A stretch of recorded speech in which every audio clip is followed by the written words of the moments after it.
اللہ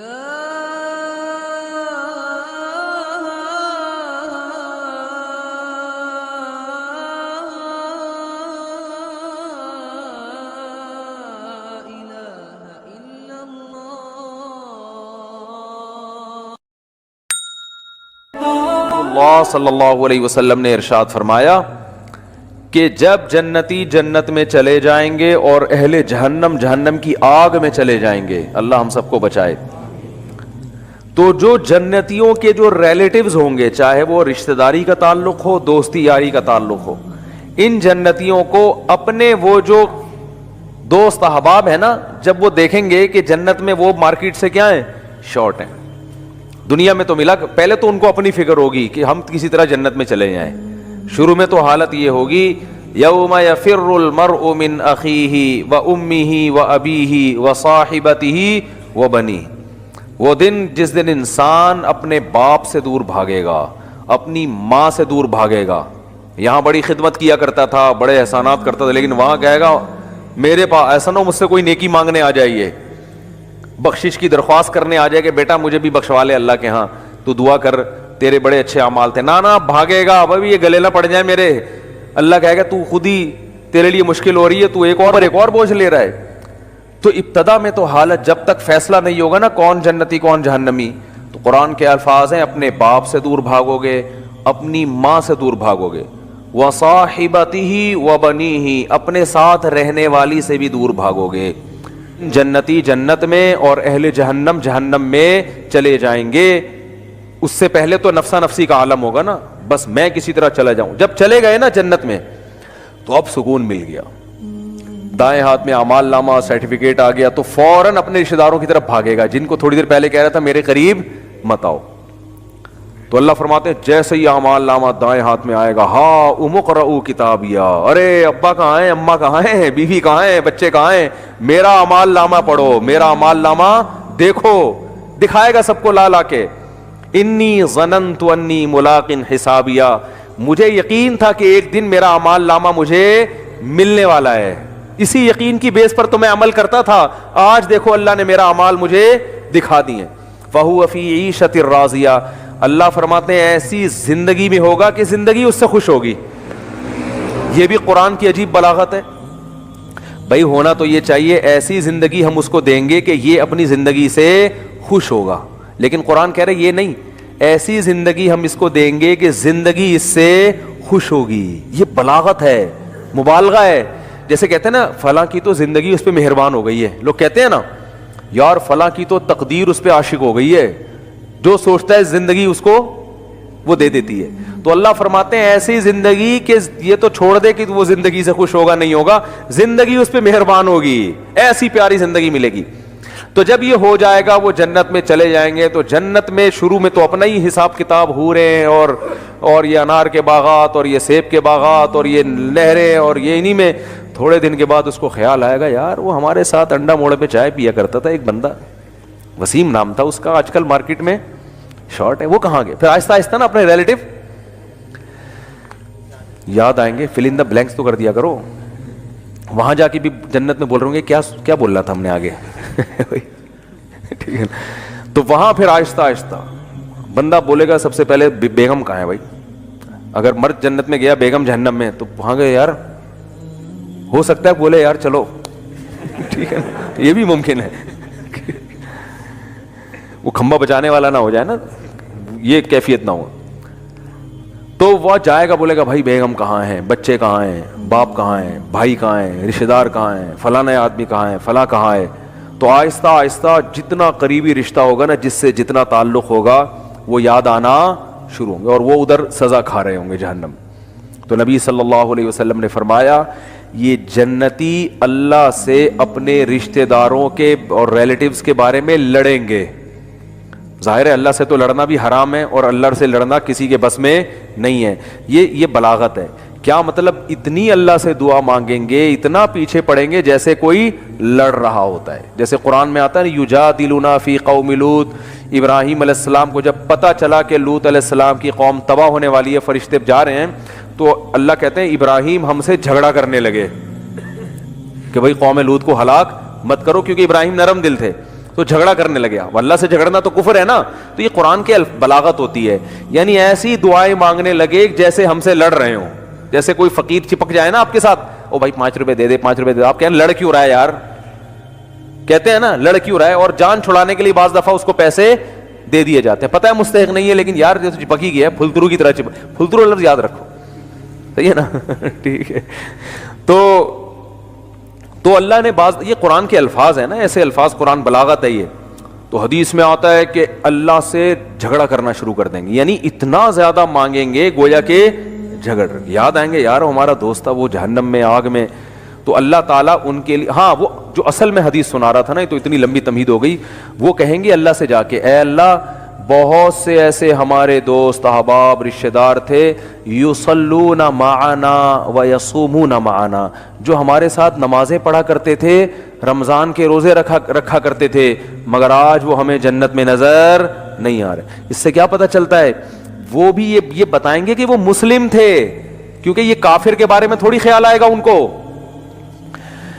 ہائے ہائے کیسے سمجھائیں یار, یہ کافروں کے بہت, کافر کا تو پتہ ہے کہ دنیا میں اللہ نے مغفرت پہ پابندی لگائی ہوئی ہے, تو آخرت میں کہاں سے ہوگی. کافر کا تو دیکھ رہے ہیں اللہ ابراہیم علیہ السلام اپنے باپ کو نہیں بخشوا سکیں گے, تو ہم کون سا ابراہیم علیہ السلام سے آگے نکل گئے کیا.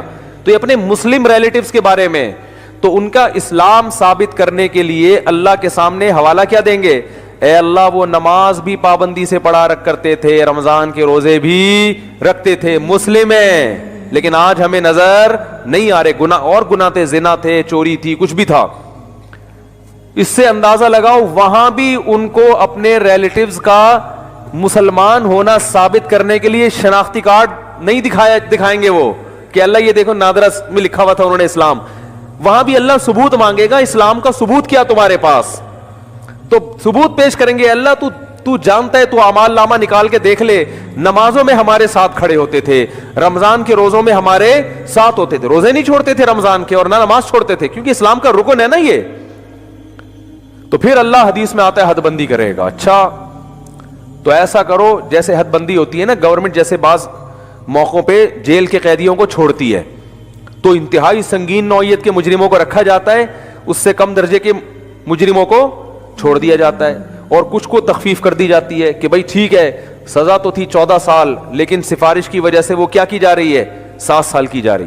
تو اللہ حد بندی کریں گے, کیونکہ کچھ ایسے نمازی ہوں گے, چھوٹے موٹے گناہ تھے, کچھ چھوٹے تو گناہ کی وجہ پہ جہنم میں نہیں جاتا, یعنی کبیرہ جو دوسروں کی نسبت چھوٹے تھے, ایک آدھ دفعہ کبیرہ گناہ ہوا, توبہ نہیں کی, مر گئے, تو اللہ کہیں گے چلو ان کی سزا تو بنتی تھی, مگر میں تمہاری سفارش کی وجہ سے ان کو جہنم کی آگ سے نکال رہا ہوں.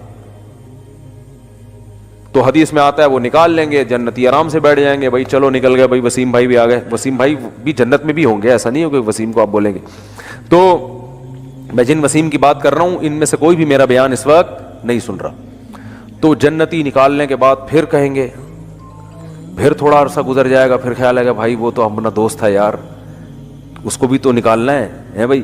پھر حدیث میں آتا ہے, نبی صلی اللہ علیہ وسلم فرماتے ہیں اللہ سے آ کے سفارش کریں گے. پھر حدیث کے ظاہری الفاظ یہی ہیں, اللہ سے کیا کہیں گے, ہمارے ساتھ نماز پڑھا کرتے تھے اور ہمارے ساتھ روزہ رکھا کرتے تھے. تو بے نمازی کا تو تذکرہ آ ہی نہیں رہا کہ جنت میں جائے گا. سمجھ میں آ رہی ہے بات, بے نمازی کا تو کہیں تذکرہ ہی نہیں آ رہا کہ بھئی اپنا اسلام تو ثابت کرو. تو حدیث میں آتا ہے کہ پھر اللہ تعالیٰ اور پھر حد بندی کریں گے, اور پھر کہیں گے چلو بھائی بے نمازی کا بھی آئے گا, بالکل اینڈ میں آئے گا وہ. یعنی یہ بھی یاد رکھیں گے اپنے نمازیوں کو کہ اللہ وہ تو مسلمان تھے, ہم ان کی گواہی دیتے ہیں اسلام کی. بالآخر یہ نکالتے نکالتے ختم. پھر نبی صلی اللہ علیہ وسلم نے فرمایا کہ نبی صلی اللہ علیہ وسلم سفارش کریں گے, کیونکہ آپ کے تو ریلیٹیو محدود ہیں نا, کسی کے 10 ہیں, کسی کے 15 ہیں, سب نکل گئے بھائی. اس سے کہیں اس میں نہ آئے کہ چلو ہمارے فلاں نے ہم کو نکال دیں گے, لیکن جائیں گے بھی تو سزا بھی تو کھائیں گے بھائی. وہ تھوڑے دن کی تھوڑی ہے, وہ تو تھوڑی سزا بھی بہت ہے. تو سفارش تو ہوگی, شفاعت بھی ہوگی, یقینا برحق اہل سنت والجماعت کا عقیدہ ہے کہ شفاعت ہوگی. جہنم میں جس کو جتنی سزا اس کی بنتی ہوگی نا, کافر کے علاوہ کسی کو بھی پوری سزا ملے گی نہیں. جیسے دنیا کا قانون ہوتا ہے نا, اتنے سال قید با مشقت, وہ ریٹرن میں کچھ اور ہوتا ہے, پریکٹیکلی کچھ اور ہوتا ہے. تو ریٹرن میں تو اللہ کے ہاں لکھا ہوا ہے کہ زانی اتنے سال جہنم میں جلے گا, قاتل اتنے سال جہنم میں جلے گا, فلاں اتنے سال, لیکن یہ ریٹرن میں اصل سزا وہی ہے. لیکن پریکٹیکلی کیا ہوگا کہ سفارشوں کی بیس پہ سزائیں کم ہوتی چلی جائیں گی. بھائی اس کے اتنے سال تھے اتنے کم ہو گئے, اتنے سال تھے اتنے کم ہو گئے. تو نبی صلی اللہ علیہ وسلم نے فرمایا, یہ بھی حدیث میں کمپلیٹ کر دیتا ہوں, اگرچہ یہ موضوع کا حصہ جتنا تھا وہ میں نے بیان کر دیا, لیکن بڑی دلچسپ حدیث ہے. آپ صلی اللہ علیہ وسلم نے فرمایا پھر نبی کا رشتہ امتیوں سے کس کا ہے؟ امتی ہونے کا. آپ صلی اللہ علیہ وسلم پھر اپنی امت کو نکالیں گے, وہ بھی اللہ حد بندی کرے گا کہ اتنے اس لیول کے لوگوں کو جن کے گناہ اس نوعیت کے تھے ان کو آپ کی سفارش سے نکالا جائے گا. یہاں تک کہ آپ صلی اللہ علیہ وسلم نے فرمایا کہ میں بھی سفارش ختم کر دوں گا, جتنے لوگوں کو نکالنا تھا. تو اللہ کہے گا کہ کوئی ہے مزید سفارش کرنے والا؟ آواز آئے گی بھئی اب کوئی بھی نہیں ہے. اللہ کیا کیا پیارے الفاظ ہیں یار حدیث کے. اللہ فرمائیں گے هل يبقى الا الرحمن, جو رحمان ہے سب سے زیادہ رحم کرنے والا وہ تو ابھی باقی ہے. یعنی تمہیں اگر ترس آ رہا ہے, کوئی تمہارا ماموں ہے, کوئی تمہارا چاچا ہے, کوئی تمہارا باپ ہے, تم ان رشتوں کی بیس پر, اور نبی ترس کھا رہے ہیں کہ میری امت ہے, تو اللہ فرمائیں گے میں تو رحمان ہوں اور یہ میری مخلوق ہے. میں تو رحمان ہوں نا, تو رحمان کیسے چھوڑ دے گا؟ وہ اپنی مرضی سے نہیں نکالے گا.